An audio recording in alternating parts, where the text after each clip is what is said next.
Welcome to Multi-Degree of Freedom System, Shock Response Spectrum. And I'm Tom Irvine, and this will be our part 2 of this unit. So what we talked about last time is that the shock response spectrum, or SRS, can be extended to a multi-degree of freedom system. So the SRS by itself is inherently single degree of freedom, but yes, there is a way to extend that to multi-degree of freedom systems. And there's two options that we can use, and we'll do both of these options today. And one is a modal transient analysis using a synthesized waveform then to satisfy the response spectrum. And that's a good method, but just remember that a given response spectrum does not have a unique time history because the response spectrum does not control phase angle, duration, or waveform type. And the other method is the set of approximation methods using participation factors and normal modes, and these are the modal combination methods. And the method 2 there is going to be called MRSA in earthquake engineering. That's modal response spectrum analysis. And it is referenced in ASCE 7-22, Chapter 12. Both methods assume linearity, and both methods are going to require preliminary normal modes analysis to identify the natural frequencies and the eigenvectors as well as the participation factors. So let's go ahead and set up a response spectrum for us to experiment with today. So we'll go to the main GUI package, and we're structural dynamics, and then to seismic, and then to ASCE 7-22 response spectra. Then let's go to this function where we choose the English units. Then we'll choose site class C, and then we'll also choose risk category 4. And if you want to know more about the soil conditions for site class C, there's a reference data button. And risk category 4 is for critical structures like hospitals, for example. We can read more about that under risk info. We'll pick our city as Anchorage, Alaska. We'll click on calculate, and then we get a whole set of parameters. And these are for Anchorage, Alaska, site class C, risk category 4. And we'll go over those in some detail later on, but there they all are. And this results appear after you click on calculate. Then we go over to response spectra and multi-period, and our output name will be multi_SRS, and then let's calculate.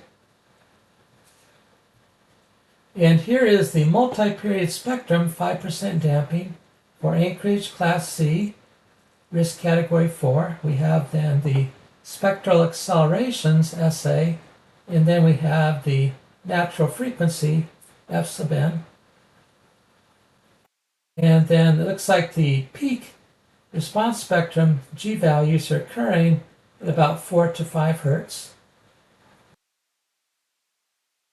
Let's go to signal analysis, shock response spectrum, acceleration, and then wavelet synthesis. So this script synthesizes a time history to satisfy an SRS specification using a wavelet series. And this is going to take about 8 minutes to run, at least on my computer. Maybe yours will be faster. So let's go find that multi-SRS FN from Anchorage, which we did in our previous exercise. We'll have English units, and we'll have a Q factor of 10, which will then be the same as 5% damping. And then we need to read that data in. So be sure and click on the read button. Then you should see under the calculate tab, multi-SRS FN, that's our input array. We'll do a 1/12 octave spacing. Our strategy will be exponential decay. We want a time history that, at least in some sense, resembles a plausible earthquake. And a whole bunch of parameters here. We've got outer loop of 200, inner loop of 400, phase 2, 10,000, maximum number of secondary wavelets, 150, The sample rate is 1,000 hertz, and that's 10 times higher than the highest SRS frequency. Duration will be 30 seconds. We'll do a random number seed of 1. And our goal will be 0.9 dB for SRS error. Here's the optimization weights. They can be non-integers, but usually we just choose integers. So individual error 10, total error 6, displacement 10. So we want to give some extra emphasis to minimizing the displacement. Velocity 1, acceleration 1, crest factor 1, kurtosis 1, and displacement skewness is 2, and then calculate. And again, that may take several minutes, maybe 8 minutes or so, to go through that process. And then once that process is done, go to view results and save, and we can see what the peak values are for acceleration, velocity, and displacement. And then we can also take a look at the crest factor, the kurtosis, and a few other things. Now let's take the acceleration, and we'll just save that as base underscore input. So let's save that. And here is the resulting shock response spectrum. Q is equal to 10. It's peak acceleration in G versus natural frequency in hertz. We have our positive and negative curves, and then we have the middle black line is the specification. And as it turns out, then that blue and red curve are within 0.9 dB of the nominal. In fact, if we go back to the previous slide, we can see that the maximum error was just inside 0.9 dB. So that's all well and good. And here is the resulting acceleration. These are 3 plots, all versus time in seconds. So with some imagination, that acceleration time history at the top does resemble an earthquake, but of course we can debate that all day long. The middle is the velocity, and then the bottom is going to be then the displacement. So let's take a look at our modal combination methods for today. And we have then the ABSUM method is the absolute sum method. It's a highly conservative upper bound combination method. We have the more reasonable SRSS, square root of the sum of the squares. And this is standard for systems with well-separated modal frequencies, delta F over F greater than 0.2. It's appropriate for simple, lightly coupled MDOF multi-degree of freedom structures. We have then the CQC, which is the complete quadratic combination, and this is preferred for closely spaced modal frequencies or moderate damping, say from 2% to 10%. It is recommended by ASCE. Now in practice, then SRSS and CQC should be close together, but CQC is better able to deal with the case where there are closely spaced modal frequencies in the frequency domain. There's another method worth mentioning called NRL Naval Research Laboratory, and that's used for military and launch vehicle type shock events in certain cases. So we'll do the first 3, but not the NRL today. So here is the ABSUM method, and then it makes a conservative assumption that all modal peaks may occur simultaneously. So let's let Z sub I max be the maximum relative displacement for a coordinate or degree of freedom I. So Z sub I max, and then that's less than or equal to, and here we have a summation, and then we have J will be reference to the mode number, and uppercase N, the total number of modes. And then we have Q caret sub ij. Now that is the mass normalized eigencoefficient then for the response at I, and then for the mode J. So I then would be a location, a degree of freedom, and then J would be the mode number. And then we have eta sub j max, and we have the absolute values of those two, take the product, take the summation. Again, This assumes all modes are reaching their peaks simultaneously in the limiting case. A little bit of challenge to this is we don't actually readily have an eta sub j. That would require then we go into the time domain if we want to do that directly, and the idea is not to do the time domain with the modal combination. So we've got another way to go about finding our eta sub j. So the eta sub j max will then be equal to the participation factor for mode j, and then times d sub j max, where we pick the dj max values directly from the relative displacement shock response spectrum curve for mode j's natural frequency. So this is a very convenient substitution that allows us to bypass the time domain and shortens the calculation potentially by a great amount. So let's put it all together, and then the relative displacement maximum at coordinate or degree frame I then is less than or equal to the summation, and we have then the absolute value of the mass normalized eigenvector coefficient for coordinate I and mode j. We've got the participation factor for mode j, and again we find these d sub j max values then from the relative displacement SRS curve. Now this is for relative displacement, but we could also go and substitute for z, the pseudo velocity, and then substitute for this d, the pseudo velocity SRS, for mode j's natural frequency. Or we could do likewise with the absolute acceleration response. So this is a very versatile equation in that regard. Now the SRSS, the square root of the sum of the squares modal combination method. And I'll just simplify this slide a little bit and just show that what we come up with for z sub I max then is approximately equal to then the square root of the sum of the squares, where we have the, again, the mass normalized eigencoefficient for degree frame I, mode j, participation factor for mode j, and then we get the d sub j max values directly off the relative displacement SRS curve.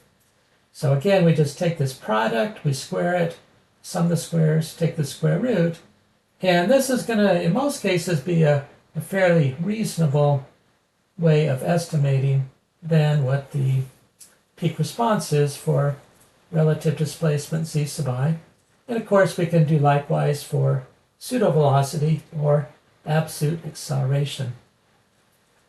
Now I've got a couple slides here for the CQC method, and we're not going to go over these in detail because I'm still coming up to speed on the intricacies of this method.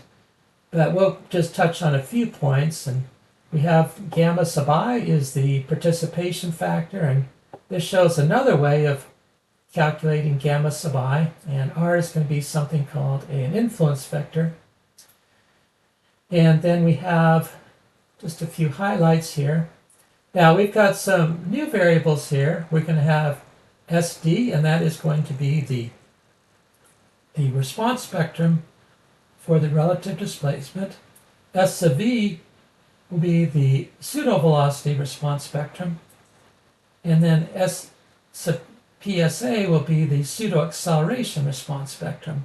And those are all going to be defined at particular frequencies omega. So if we then take the relative displacement response spectrum, multiply it by omega, that's the pseudo velocity response spectrum at that natural frequency.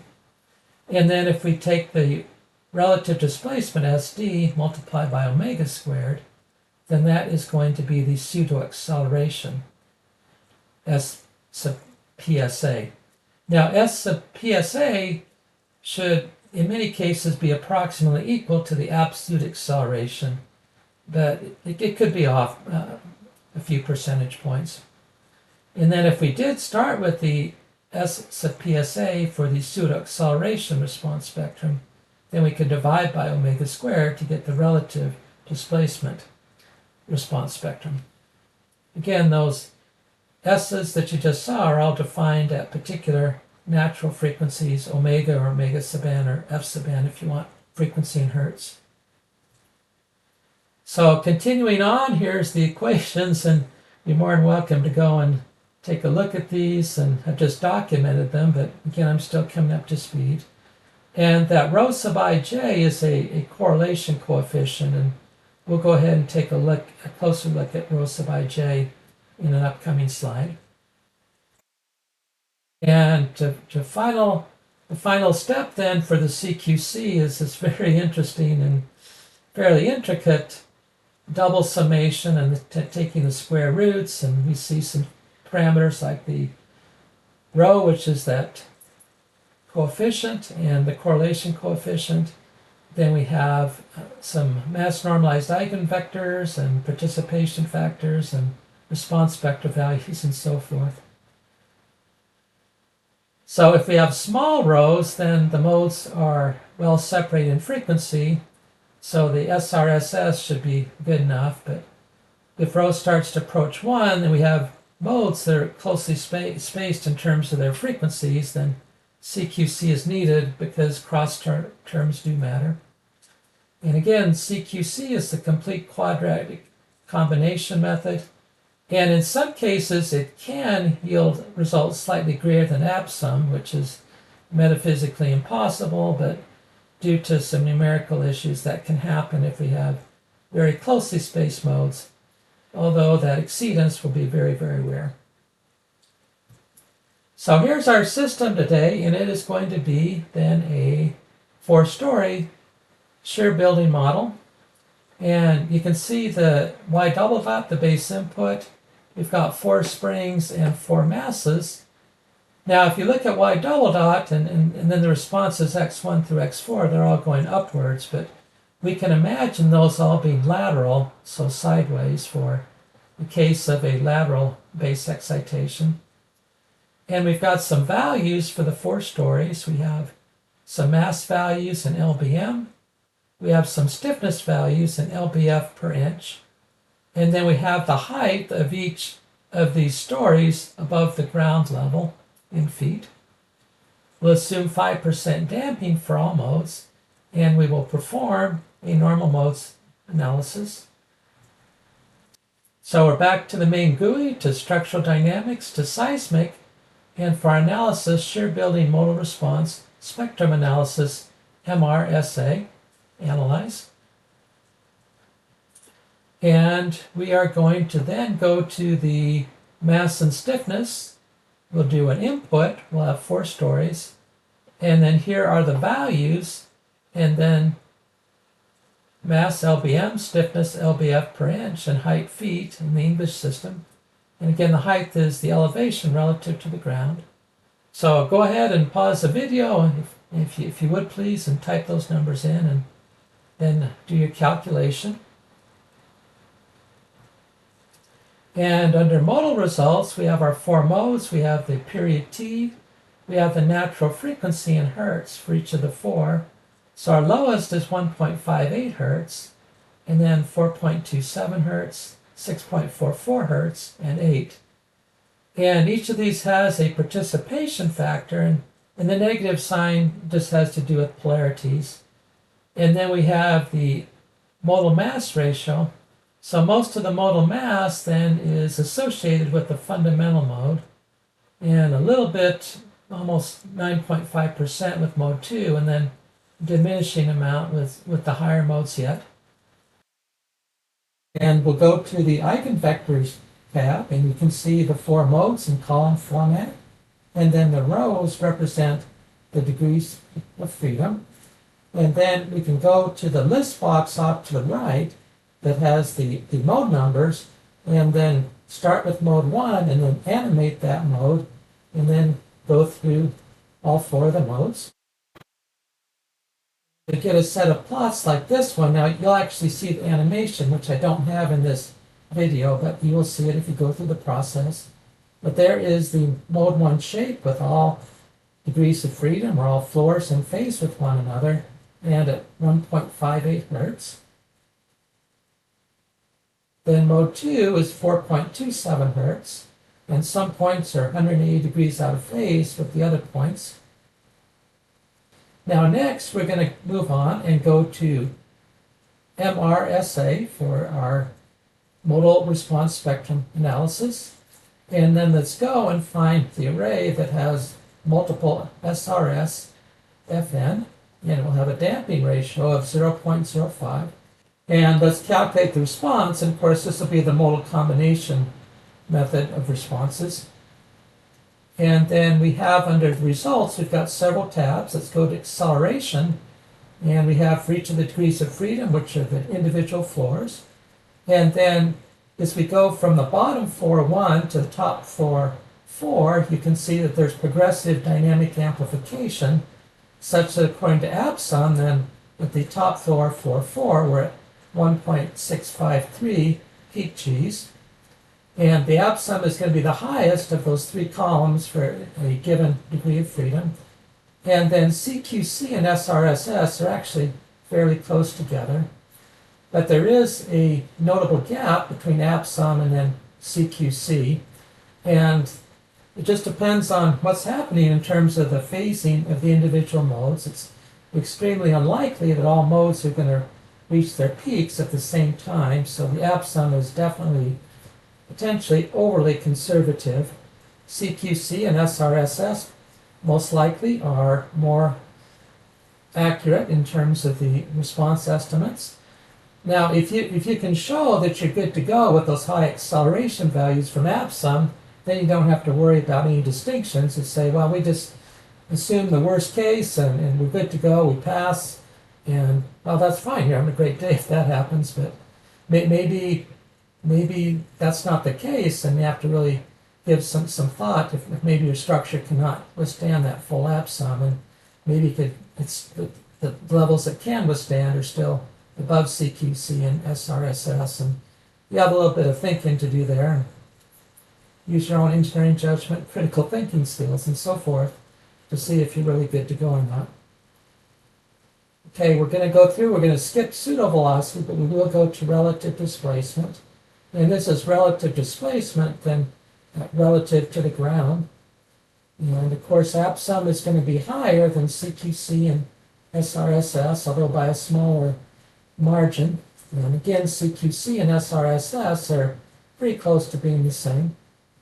Now with relative displacement, then that is dominated almost exclusively by the fundamental modes, so that's why those three methods are more tightly grouped. And then let's go to the base shear tab, and we have for each of the four modes, there's a modal base shear, and it's a pound force value. And mode 1, as expected, contributes the vast majority of the modal base shear, coming in at about 4.3 million pounds force. And in the bottom, you can see then the total SRSS and the total CQC values, which are pretty close to the same, each about 4.35 or so million pounds. We'll go on to story drift, and I've got a note off to the side that ASCE 7-22 allows 1% for risk category 4 for general structures. And this is a percentage that is calculated from relative displacements. And we'll talk more about story drift in a future unit, but here we're already doing an example. And we have for each of the four stories, and story 1 for each method is 0%. And then we have story 2 coming in at 0.656%, both CQC and SRSS being the same. And both of those two metrics are very nearly the same for stories 3 and 4. So the 0.656 is within the 1% for risk category 4 for general structures.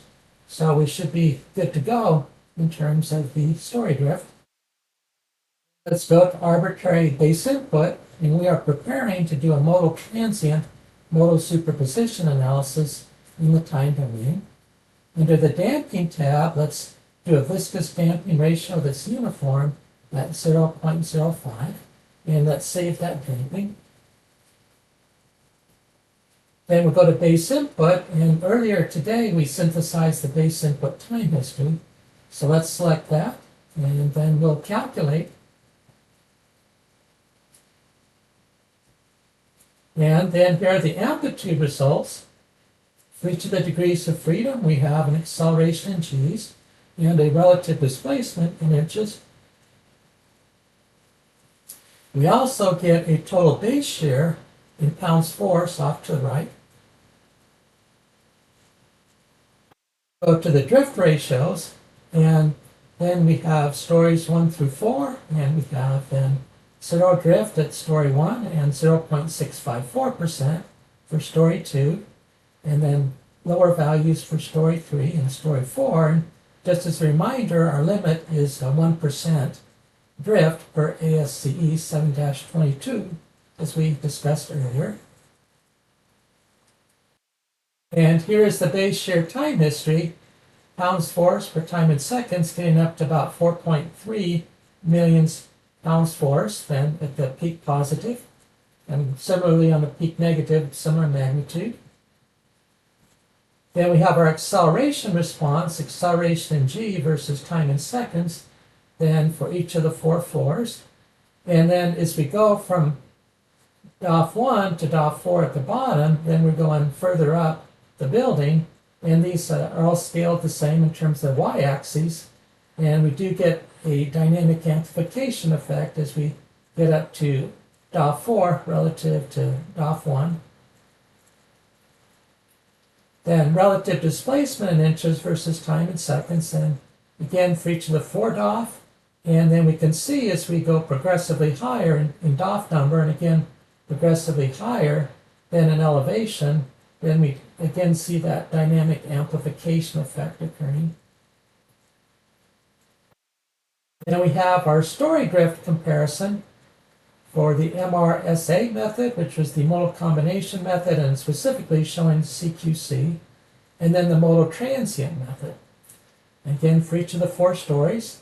Now, neither of those values is exact. Nothing is exact, because then MRSA is making assumptions about the phasing of the modes, and modal transient is just one time history among many, many that could satisfy that same response spectrum for anchorage that we called up earlier today.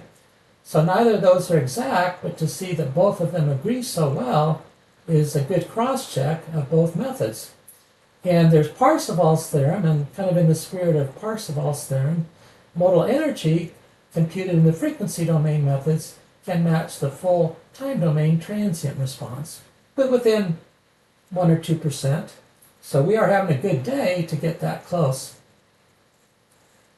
And on this slide, we have the SRS specification Q concerns and the shock response of a physical coordinate in a multiple degree of freedom system can be approximated as a summation response of a series of single degree of freedom systems, and we've already used the name today, modal superposition. And then this works best for the modal combination methods if the specification SRS has the same Q as the component modes. And the goal is to use modal combination methods such as CQC and SRSS to avoid computation time for a full modal transient analysis, which can get very expensive for a large model with, say, hundreds of thousands or a million degrees of freedom. So let's take an example where the specification is typically Q is equal to 10, but maybe our structural modes have Q is equal to 20. Well, that's possible. So a higher Q value then is going to yield a higher SRS, but there is no exact direct scaling method. Well, we have a method that I came up with that's based loosely on Miles' equation, and although my rationale may be inventive, other people have come to the same conclusion as I'm going to show you on the next slide, probably by other means. So maybe I just invented a new version of the wheel. So this slide is Miles' equation for a base input PSD as applied to a response spectrum, RS. So the SDOF system overall response acceleration to a base input PSD is as follows. So here we have the acceleration, GRMS, and it's going to be a function of the natural frequency, the Q value, and P is going to be then the PSD level at the natural frequency. And that's equal to the square root, and underneath pi over 2 natural frequency, P and Q. So of course Fn is natural frequency. Once again, P is the PSD level at the natural frequency F sub n. Of course, Q is the amplification factor. Now this assumes that PSD, the Miles equation assumes that PSD is constant from 0 to infinity hertz, which is never true, by the way. But as a rule of thumb, it can be used if the PSD level is constant within plus or minus 1 octave of the natural frequency.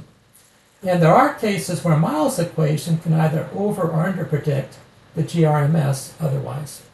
So let's make a conservative assumption that for our response spectrum 2 divided by response spectrum 1, that we can scale by the ratio, the square root of the ratio of the Q values in the spirit of Miles' equation.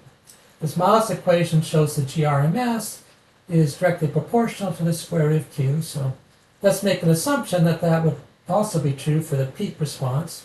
It's an assumption. All models are wrong, but some are useful. So then RS2, response spectrum 2, is equal to RS1, and then let's just scale up by the Q values. Now let's assume that Q2 is higher than Q1. This may or may not be appropriate for the opposite case, but we'll say if we're going to Q is equal to 10 to Q is equal to 20, we can go ahead and use this. And just as a reminder, the Q value is equal to 1 over, and then in the denominator, 2 times the viscous damping ratio. So 5% damping is Q is equal to 10, and 2.5% damping is Q is equal to 20. So thanks for coming today. We'll see you again soon, and bye for now.